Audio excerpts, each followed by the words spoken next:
का म्हणता पोट्ट्यो, जय भीम नमो बुद्धाय. तुम्हाला तर माहीतच आहे की आपण 3 महिन्यापर्यंत ग्रंथपठणाचे ब्लॉग टाकणार आहेत. तर आपल्या ग्रंथपठणाचा ब्लॉगचा दिवस आहे 14वा.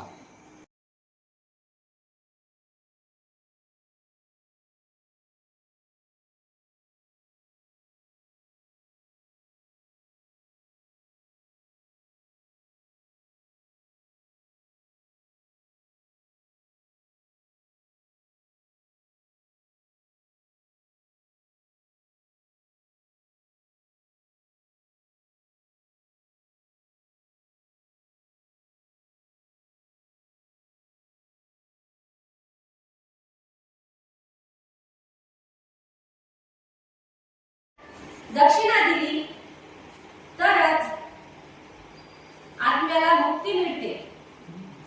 म्हणजे जन्म मरणाच्या फेऱ्यातून त्यांची सुटका होते. वेदात सांगितलेली आदर्श धर्माचीच कल्पना ब्राह्मणांपाशी होती असे नव्हे, तर आदर्श समाजाविषयी त्यांची एक कल्पना होती.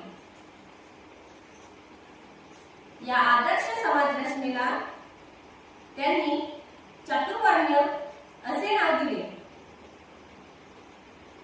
चातुर्वर्ण्याची कल्पना वेदात सांगितलेली आहे आणि ज्या अर्थी वेद हे सखनातील व वादातील आहे, त्या अर्थी समाज रचनेची चातुर्वर्ण पद्धती सुद्धा बंधनकारक आणि वादातीत आहे.